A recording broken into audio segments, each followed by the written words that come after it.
Hello students. तो अब मैं एक नए एसे के साथ अगेन मुहावरा बेस्ड एसे है, मैं उसको डिस्कस करूंगा और आप लोग के सामने रखूंगा। ये अगेन ये एसे, ये जो मुहावरा है रिसेंटली यूज किया है किसी ने और ये न्यूज में भी रहा है। तो आइए एक एक करके इस एसे को थोड़ा सा हम लोग समझते हैं। तो ये क्वेश्चन ही कह रहा है, हौले हौले बेयार बहे तभिए नैया पार लगे। क्या कह रहा है? हौले हौले बयार बहे तभिए नैया पार लगे। इसका कहने का मतलब है हौले हौले। तो मैं पहले भी कह चुका हूं कि जब आप एसे लिखते हैं, जब आप निबंध लिखते हैं, तो आप कोशिश कीजिए कि निबंध को हम कोशिश करें कि हम पहले उसका मीनिंग बता दें। हम उसका शाब्दिक मीनिंग मतलब लिटरल मीनिंग, फिर उसका हिडन मीनिंग, छुपा हुआ मीनिंग, हम इसको इंट्रोडक्शन में बताते हुए, बॉडी में एनालिसिस करते हुए कंक्लूजन की ओर पहुंचे। तो आइए एक एक करके हम लोग इसको डिस्कस करते हैं। तो कह रहा है हौले हौले, ठीक है, बयार। तो हौले हौले को हम जब कहते हैं, हौले हौले को मतलब क्या है इसको पहले समझ लेते हैं। ये जो लैंग्वेज है इसका क्या मतलब कह रहा है। तो हौले हौले का मतलब होता है, हौले हौले का मतलब होता है धीरे धीरे। बयार का मतलब हवा, बहे मतलब बहती है, ठीक है। फिर कह रहा है तब ये नैया पार लगे। इसका मतलब नैया का मतलब नाव, ठीक है। पार लगे इसका मतलब किनारे पर पहुंचना। ये क्वेश्चन है। इसका मतलब है, इसका जो शाब्दिक अर्थ है, जो लिटरल मीनिंग है, वो ये कहता है कि जब जब जब हवा धीरे धीरे चलती है, जब हवा धीरे धीरे बहती है, तभी यहां जो तभी, इसका मतलब तभी जो नाव है वो आराम से एक किनारे से दूसरे किनारे पे पहुंचती है। इसका मतलब एक किनारा यहां है और एक किनारा यहां है और यहां पूरा पानी है, ठीक है। और यहां से यदि जो नाव है वो चल रही है, तो कह रहा है ये नाव तभी यहां से यहां तक पहुंचेगी जब जो हवा है वो धीरे धीरे होगी। अदरवाइज यदि वो हवा तेज हुई तो वो नाव एक किनारे से दूसरे किनारे नहीं पहुंचेगी, वो बीच में ही क्या होगी, रास्ता भटक जाएगी, हो सकता है डूब जाएगी। तो इसका शाब्दिक अर्थ कहता है कि जब धीरे धीरे जब हवा बहती है, तभी नाव एक किनारे से दूसरे किनारे पे पहुंचती है। ये तो हो गया इसका शाब्दिक अर्थ। इसका मतलब क्या है, ये कहना क्या चाहती है? तो ये कहना ये चाहती है, ये कहना ये चाहती है कि कोई भी काम कोई भी काम हम कोई भी काम यदि हम जल्दीबाजी में, आक्रामकता से, ठीक है, बिना सोचे समझे करते हैं, तो काम ये जब हम करते हैं तो पाते हैं कि हमारा काम क्या हो जाता है, विफल हो जाता है, विफल हो जाता है। इसका मतलब सफलता के लिए हमको क्या चाहिए? तो सफलता के लिए हमको क्या चाहिए? तो सफलता के लिए हमको ऑलवेज ध्यान रखना होगा कि हमको धीरे धीरे, इसका मतलब क्या, निरंतर प्रयास। धीरे धीरे नाव धीरे धीरे हवा चलती है, तब नाव मतलब एक किनारे से दूसरे, मतलब सफलता का जो रास्ता है। तो ये कह रहा है वो कैसे मिलेगी? जब हवा धीरे धीरे चलेगी। इसका मतलब कि सफलता कैसे मिलेगी? जब हम प्रयास क्या करेंगे, निरंतर करेंगे। हम कैसे कर रखेंगे, सफलता कैसे मिलेगी? जब धैर्य पूर्ण हम लोग व्यवहार करेंगे। सफलता कब मिलेगी? जब हमारा प्रयास कैसे होगा, संतुलित प्रयास होगा। इसका मतलब हमारा ओवरऑल क्वेश्चन क्या कहना चाहता है? तो हमारा ओवरऑल क्वेश्चन सिंपली कहता है कि हमें हमें क्या करना है, हमें जब भी जीवन में प्रयास करना है तो हमें एक संतुलित संतुलित प्रयास करना है।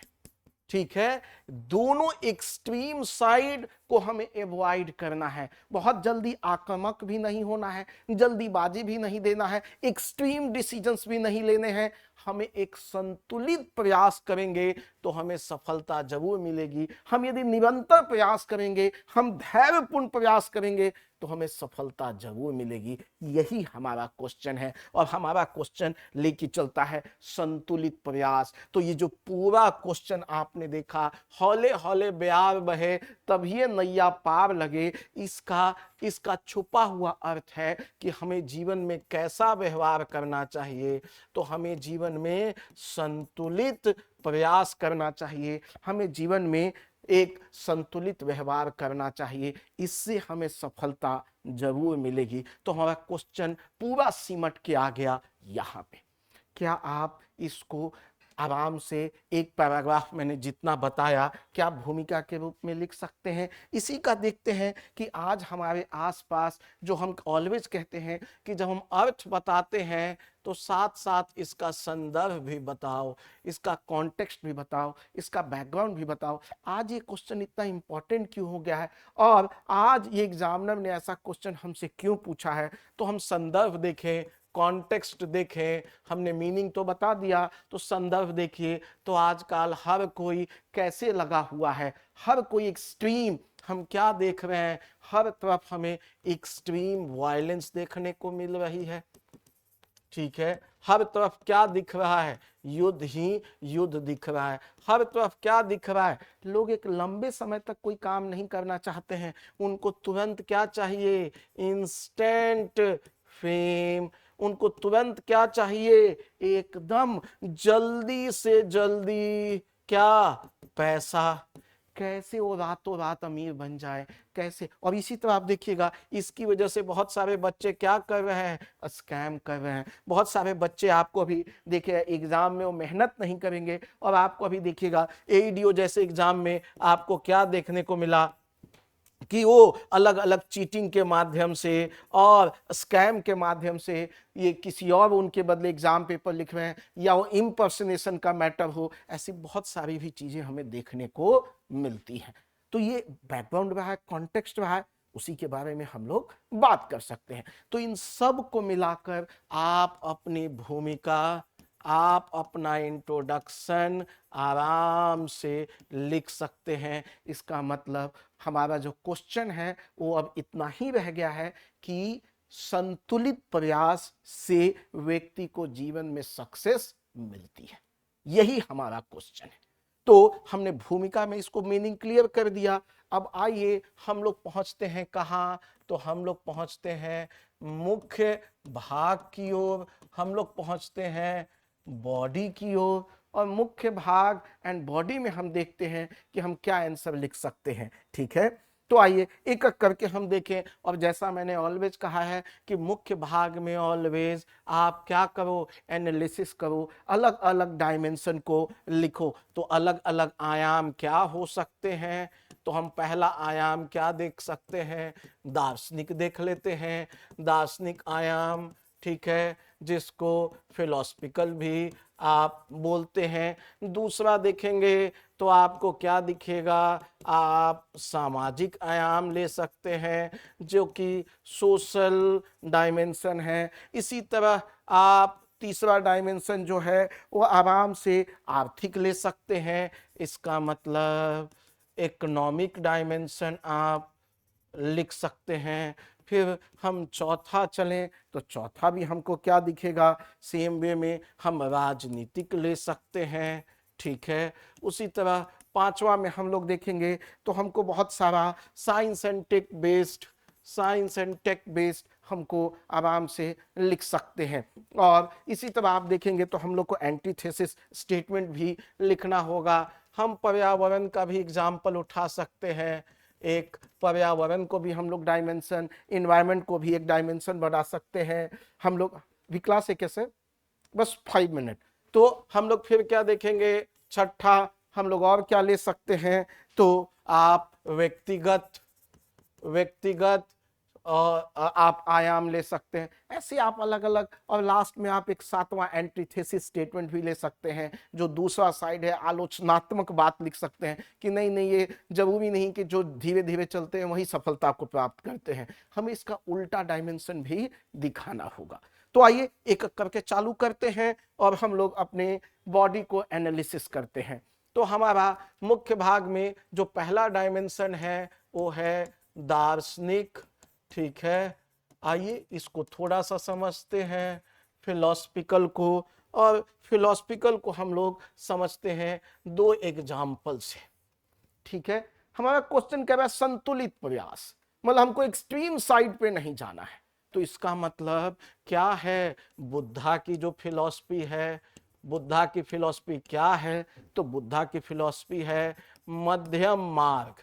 मध्यम मार्ग, आवाज तो जा रही है, मध्यम मार्ग, ठीक है। मध्यम मार्ग क्या कहता है कि हमें अपना व्यवहार कैसा रखना चाहिए, तो हमें अपना व्यवहार संतुलित रखना चाहिए, हमें अपना व्यवहार निरंतर रखना चाहिए। हमें दोनों एक्सट्रीम को क्या करना चाहिए, हमें जो एक्सट्रीम है दोनों साइड, हमें उसको एवॉइड करना चाहिए। हमेशा हमें ऐसा व्यवहार रखना चाहिए जो मध्यम हो, न लेफ्ट एक्सट्रीम न राइट एक्सट्रीम। हमें ऐसा व्यवहार जो बीचों बीच का हो, जो सबको मिलाकर एक साथ लेके चले। तो इसका ये भी मतलब बुद्धा भी इसी को सपोर्ट करते हैं कि संतुलित व्यवहार से ही आप सफलता प्राप्त कर सकते हैं। दूसरा आप और क्या पुट कर सकते हैं, तो दूसरा आप देखिएगा, तो आप एग्जाम्पल किसका पुट कर सकते हैं, तो कर्म योग को पुट कर सकते हैं, जिसका फोकस कहाँ है,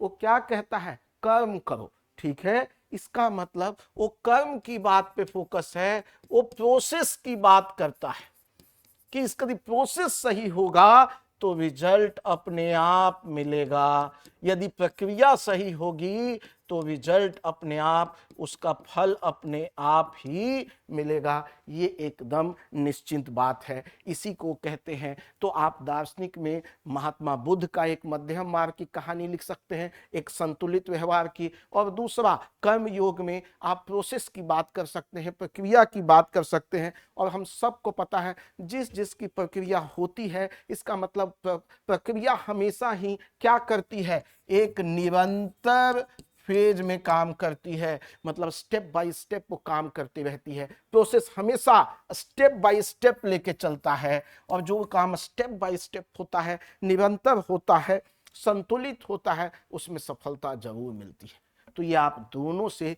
आराम से एक पैराग्राफ लिख सकते हैं और कह सकते हैं जो हमारा क्वेश्चन में था, हौले हौले ब्यार बहे तभी नैया पार लगे, ठीक है। आइए हम लोग नेक्स्ट की ओर मूव करते हैं और नेक्स्ट में हम लोग देखते हैं डायमेंशन को। नेक्स्ट डायमेंशन मेरा क्या कहता है, नेक्स्ट डायमेंशन कहता है सोशल, मतलब सामाजिक। इसको थोड़ा सा समझते हैं, और सामाजिक में हम देखें तो क्या कह रहा है, तो कोई भी सामाजिक, हम मान लेते हैं कोई भी सामाजिक परिवर्तन, कोई भी सामाजिक परिवर्तन, कोई भी सोशल चेंज, आप एक सोशल चेंज मुझे बताओ जो रातों रात हो गया हो, नहीं। कोई भी सोशल चेंज, कोई भी सामाजिक परिवर्तन, हम कहेंगे आप चाहे शुरू से ले लो, ठीक है। सती प्रथा का मैटर हो, विडो री मैरिज हो, विडो री मैरिज हो, ठीक है, या महिला की शिक्षा हो, ठीक है, आजादी की लड़ाई हो,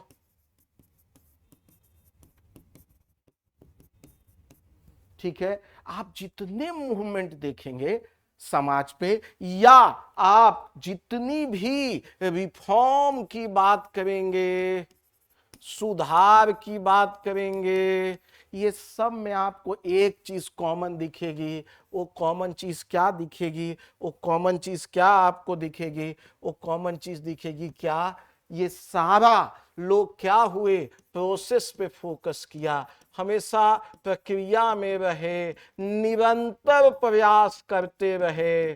ठीक है, ऐसा नहीं कि एक दिन में वो कार्य हो गया। और जब वो निरंतर लगे रहे तो हमने देखा सती प्रथा भी, उसके लिए कानून आया। हमने देखा महिला एजुकेशन कितने सालों से लड़ा गया, महिला एजुकेशन धीरे धीरे बढ़ते बढ़ते आज कितना अच्छा किए। ठीक है, ये सारी व्यवस्थाएं जो हम देख रहे हैं, एक आरक्षण का ही देखो ना, एक छोटा सा एग्जाम्पल, आरक्षण आरक्षण के लिए बहुत लोगों ने लड़ा। आपने देखा आरक्षण भी दिया तो 50s 60s में हमने SC ST को आरक्षण दिया।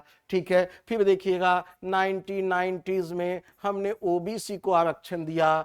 फिर हम देखेंगे हम लोग EWS का कोटा कब लेके आए, 2019 में लेके आए। तो हम क्या देख रहे हैं, अलग अलग लेवल पे आरक्षण हम लोगों ने एक निरंतर प्रयास किया तो अलग अलग जातियों को अलग अलग समय पे उनको क्या मिली, सफलता मिली। एक तो इसमें से हम लोग आराम से एक पैराग्राफ लिख सकते हैं। तो आप कोई भी मूवमेंट, आप कोई भी एग्जाम्पल उठाएंगे तो आपको लगेगा कि पाइएगा कि हमें हमें आपको दिखेगा कि वो सफलता धीरे धीरे आई है, एक कंटिन्यूअस प्रोसेस, एक संतुलित प्रयास से ही वो सफलता आई है। उसी तरह हम एक बड़ा और अच्छा एग्जाम्पल हम ले सकते हैं। हम देखें, पर्यावरण का ही एग्जाम्पल ले लें, पर्यावरण का ही एग्जाम्पल ले लें, एनवायरमेंट का ही एग्जाम्पल ले लें। एनवायरमेंट में भी आपको क्या दिखेगा, आप क्या देखते हैं, आप क्या देखते हैं, क्या देखते हैं कि एक नदी क्या करती है, पहाड़ों को एक दिन में काट देती है। क्या, पहाड़ों को काटती हुई क्या बनाती है, अपना रास्ता बनाती है। एक दिन में नहीं हो गया, हाँ, सालों सालों साल लग गए कि एक नदी पहाड़ को काटते काटते काटते अपना रास्ता बनाते हुए बहुत दूर तक जाती है और पहाड़ों तक को काट देती है। हमने इन सारी चीजों को देखा है। उसी तरह आप देखिएगा, चाहे आप पेड़ को, एक पेड़ को बढ़ने में बहुत समय लग जाता है। ठीक है, और वो छाया भी सालों साल देता है। इसका मतलब कि वो इंस्टेंट नहीं होता है, वो संतुलित रूप में क्या करती है, बढ़ती है। और जो तुरंत बढ़ती है वो छाया नहीं देती है, वो लंबे समय तक नहीं होती है। फूल है तुरंत आप देखिएगा उनको भी समय लगता है, लेकिन कम समय लगता है, लेकिन वो छाया नहीं देती है आपको। ठीक है, तो इसी तरह के आपको एग्जाम्पल को क्या लेना होगा, करना होगा। सेम वे में कहा जा रहा है कि कोई भी पर्यावरण को हम क्या देख रहे हैं, हम उसको बिगाड़ने में समय लगा नहीं रहे हैं, लेकिन हम उसको बनाने में हमें सदियां लग गई हैं। तो ये भी एग्जाम्पल आप पुट कर सकते हैं। चाहे आप देखो ना, देखो हमारे यहाँ से जीव जंतु क्या हो रहे हैं, हाँ, प्लांट्स, एनिमल्स क्या हो रहे हैं, गायब हो रहे हैं, लुप्त हो रहे हैं, विलुप्त हो रहे हैं। इसका मतलब है उसको बनने में क्या है, हजारों साल लगे, लेकिन बिगड़ने में समय नहीं लगा। इसका मतलब पर्यावरण में भी जो संतुलित हम पर्यावरण को लेके चलेंगे तो हम लंबे समय तक उस पर्यावरण का फायदा उठा पाएंगे। और यदि हमने इस बात का ध्यान नहीं रखा कि पर्यावरण को हमें संतुलित रखना है, तो हमको क्या नजर आएगा, हम उसका बहुत समय तक फायदा नहीं उठा पाएंगे और एक दिन जिस दिन पर्यावरण मरा वैसे ही हम भी मर जाएंगे। तो आप इस तरह के एग्जाम्पल को पुट कर सकते हैं। ठीक है, चलिए आगे बढ़ते हैं चौथे डायमेंशन की ओर। चौथा डायमेंशन हम लोग आर्थिक ले लेते हैं। ठीक है, चौथा डायमेंशन हम लोग आर्थिक ले लेते हैं और आर्थिक डायमेंशन में हम लोग देखते हैं। आप लोग की क्लास है क्या, कितने बजे से क्लास है? अच्छा ठीक है, 2 मिनट बैठ जाइए। तो हम लोग आर्थिक डायमेंशन को देखते हैं और आर्थिक डायमेंशन को हम लोग समझते हैं। ठीक है, बस 2 मिनट सर। ठीक है, आर्थिक डायमेंशन को हम लोग देखेंगे तो क्या नजर आता है, आर्थिक डायमेंशन में भी देखेंगे तो कोई भी सुधार, कोई भी सुधार हमको क्या दिखेगा, अचानक नहीं होता है। भारत में देखिएगा 1991 में हमने क्या देखा, हमारा बीओपी क्राइसिस आया, ठीक है, हमारे देश में इकोनॉमिक क्राइसिस हुई, ठीक है। उसके बाद से हम लोगों ने क्या किया, एक पहले एलपीजी लेके आए, ठीक है, बैंकिंग रिफॉर्म लेके आए हम लोग, ठीक है, फिर देखिएगा हम लोगों ने जीएसटी को लाने की कोशिश की, फिर धीरे धीरे जीएसटी को लेके आए, ठीक है, फिर देखिएगा उसी तरीके से हम लोग डायरेक्ट टैक्स को लेकर, ठीक है, जीएसटी टैक्सेशन में बहुत सारा बदलाव लाया, और धीरे धीरे धीरे धीरे हम लोगों ने देखा ये रिफॉर्म धीरे धीरे आया, और आज हम देखेंगे इसी का नतीजा है ये जो रिफॉर्म पिछले 35 सालों में आया, जो 35 वर्षों में हमने रिफॉर्म देखे, इसी की वजह से आज हम दुनिया की क्या हैं,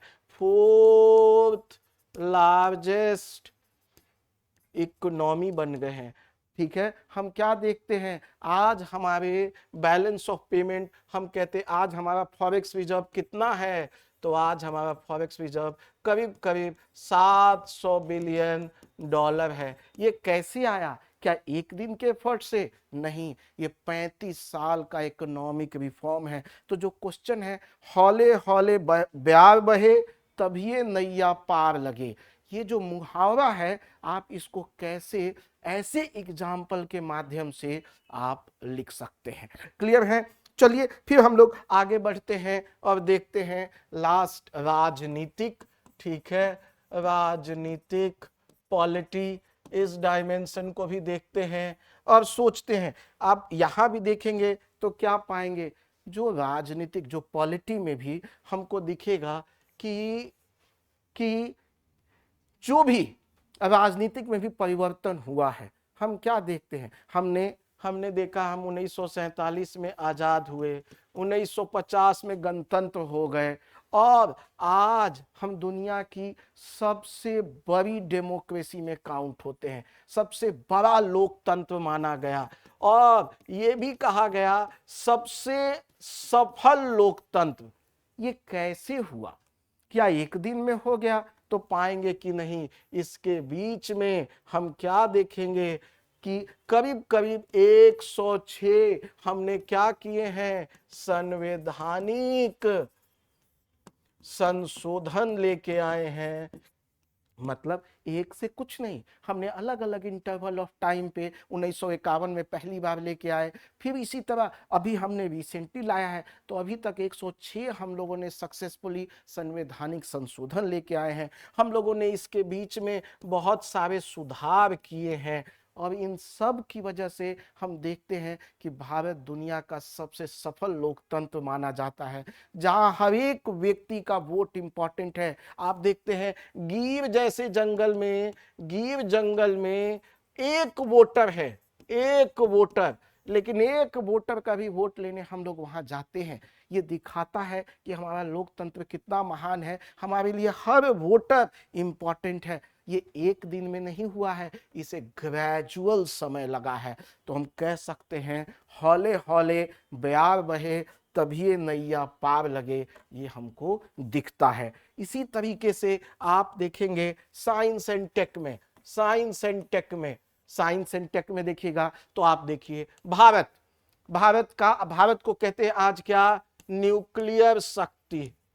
न्यूक्लियर शक्ति भारत एक दिन में बन गई क्या, नहीं। हम देखिएगा आजाद 1947 में हुए, 1974 में हम लोग पहला क्या करते हैं, न्यूक्लियर एक्सप्लोजन करते हैं, 1998 में दूसरा करते हैं। ये दिखाता है कि हमें बहुत लंबा समय लग गया हमें एक न्यूक्लियर शक्ति बनने में। आज हमें कहा जा रहा है कि दुनिया की हम चौथी सबसे बड़ी या तीसरी सबसे बड़ी हम रक्षा के मैटर में हमारी शक्ति है। जैसे हमारे ऊपर कौन है, तो दिखेगा US and US, Russia, US, China, Russia and चौथे नंबर पे भारत। तो एक दिन में हो गया क्या, नहीं, हमें इसमें भी क्या लग गए, करीब करीब 80 साल लग गए। आप एक छोटा सा एग्जांपल ले लीजिए, और आप इसरो बना, इसरो बना, इस वो कब बना, 1969 में। और आज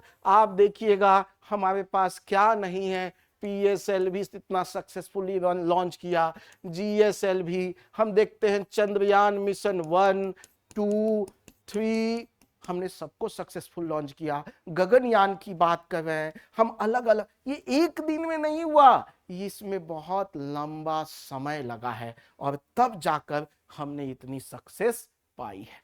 तो इस तरह देखिए आप अपने डायमेंशन को खोलेंगे और इसका काउंटर पार्ट भी लिखेंगे जो कि है आलोचनात्मक, उल्टा वाला।